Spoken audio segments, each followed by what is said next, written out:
Welcome students. In this video we are going to see the topic inverting and non-inverting amplifier.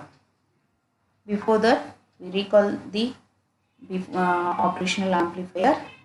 Operational amplifier, it amplifies the input signal and it does the mathematical operations like addition, subtraction, integration and differentiation. This is the symbol of operational amplifier. It has two input terminals, non-inverting and inverting terminal, and one output terminal. The output of the operational amplifier depends upon the this is the gain value. Gain value of operational amplifier is considered as AV.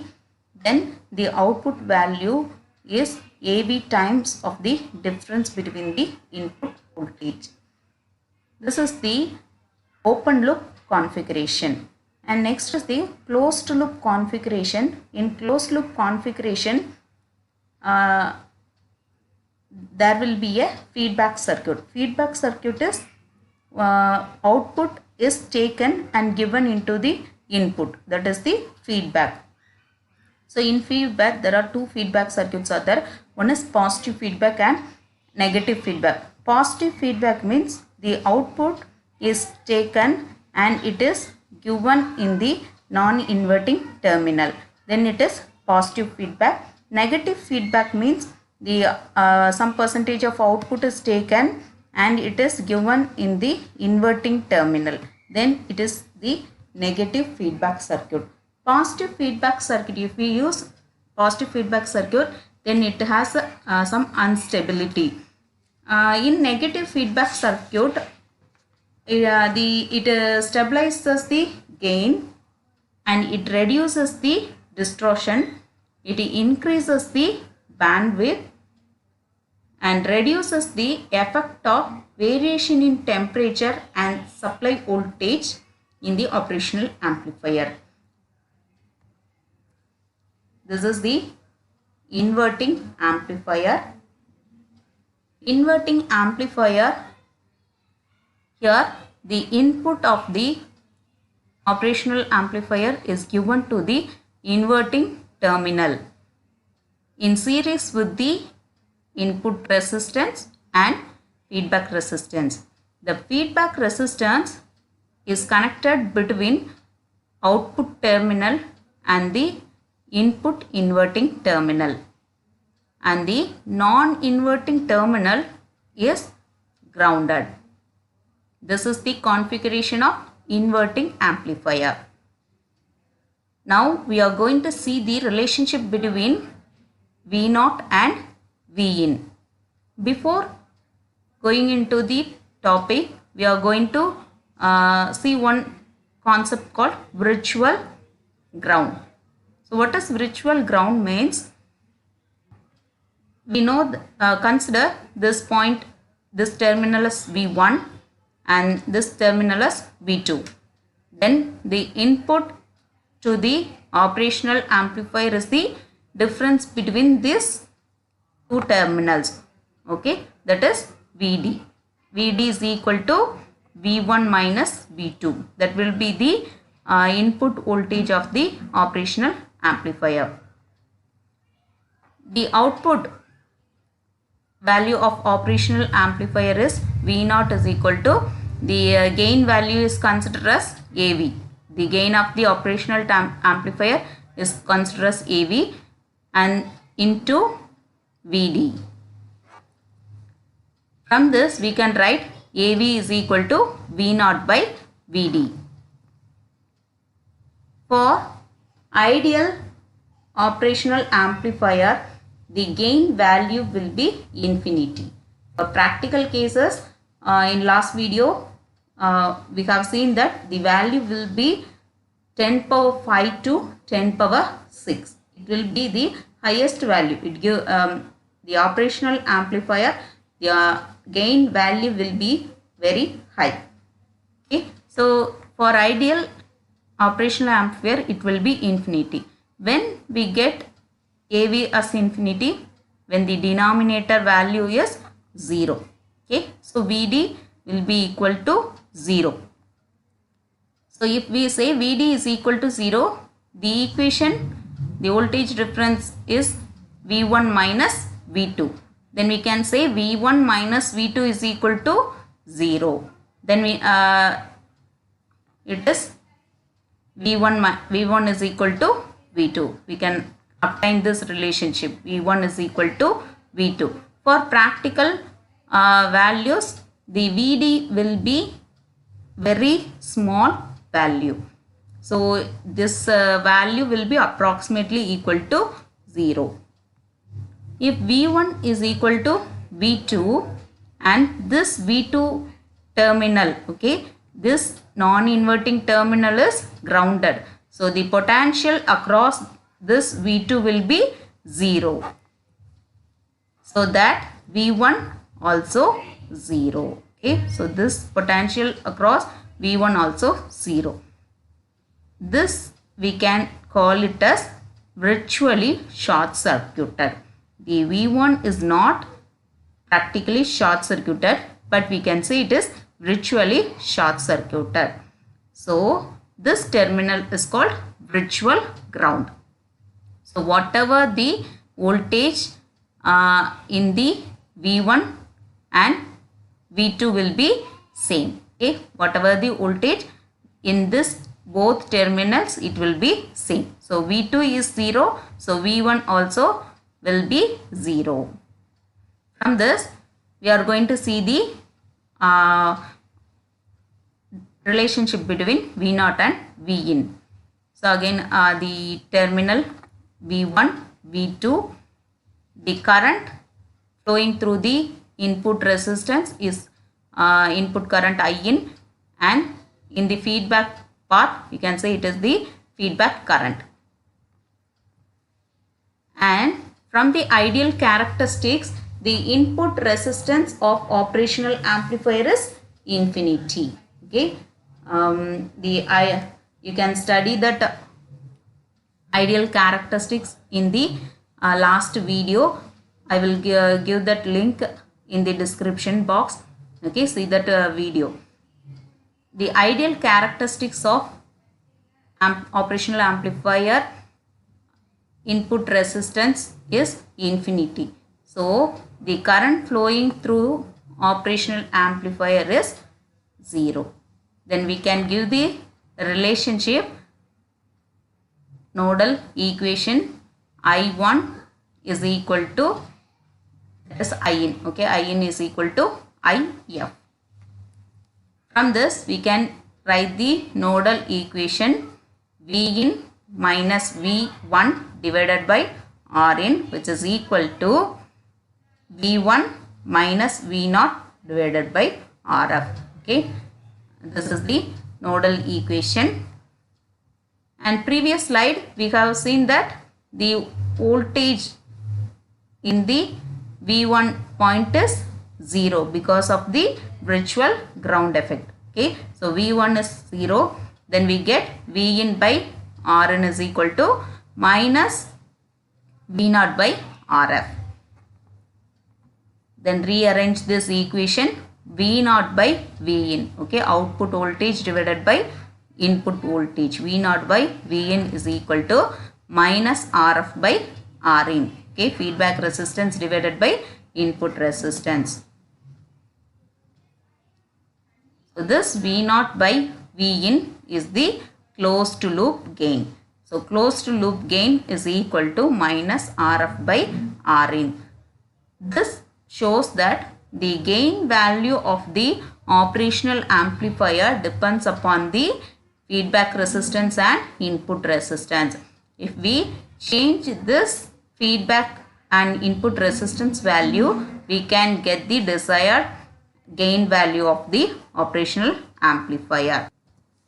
The negative sign indicates that there will be a 180-degree phase shift between the input and output terminal.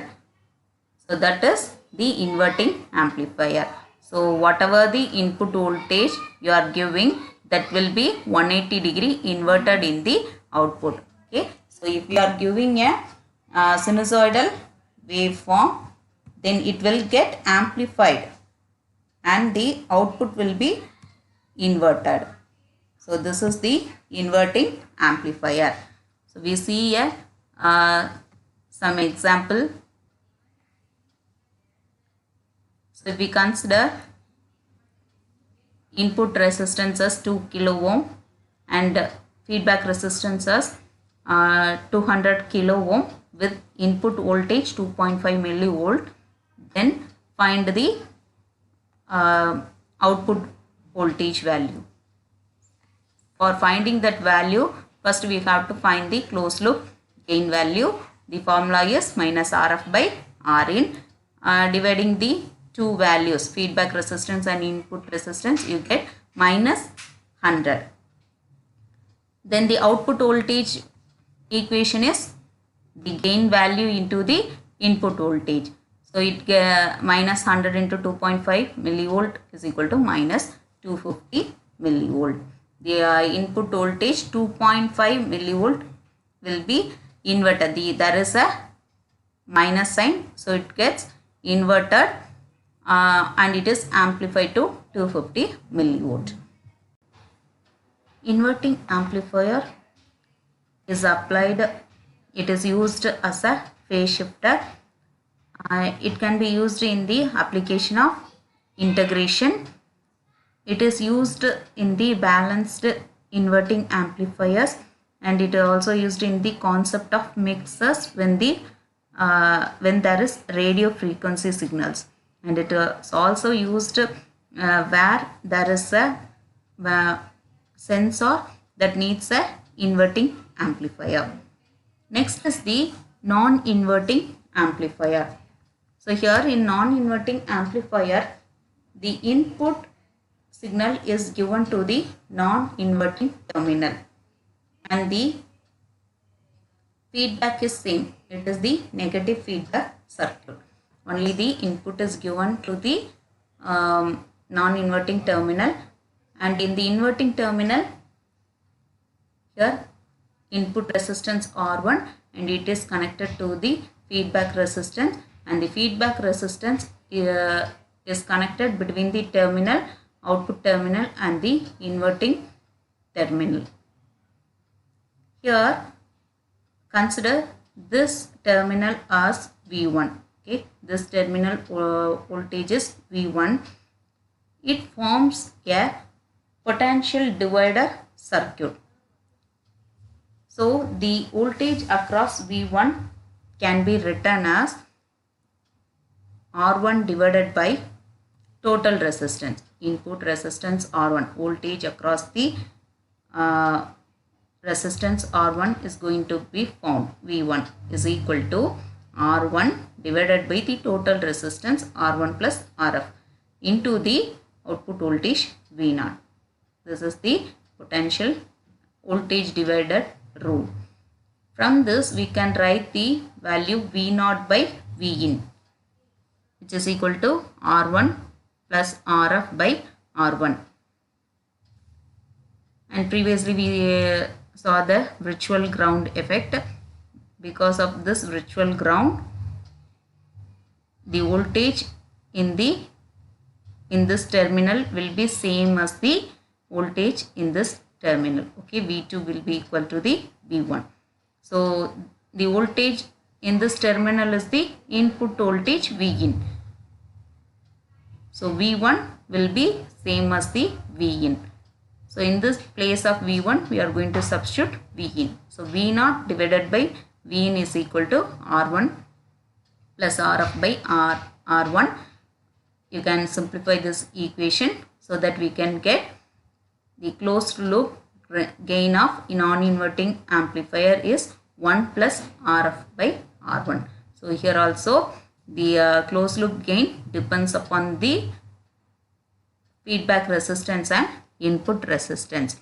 Here the value is positive. So whatever the input voltage, it will get amplified and it will be in phase with each other. Now we see some practical example. Here the input resistance is 2.4 kilo ohm and the feedback resistance is 240 kilo ohm with the input voltage 120 microvolt. In this given data, we are going to find the output voltage value, and the closed loop gain of non-inverting amplifier is 1 plus RF by R1. By substituting RF and R1, we get value is 100. So the closed loop gain value is 101. The output voltage value will be gain into the input voltage value, so that we get 12.12 millivolt. So 120 microvolt is amplified to 1.12 millivolt. Here it is positive sign, so the whatever the input voltage given, that will be in phase with the output voltage. So this is the non-inverting amplifier. Non-inverting amplifier is applied where there is a requirement of high input impedance, and it is used in isolate cascade circuit, and it is also used to vary in gain consideration.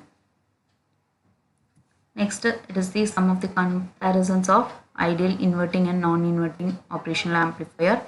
The inverting amplifier voltage gain is RF by minus RF by R1, and voltage gain of non-inverting amplifier 1 plus RF by R1.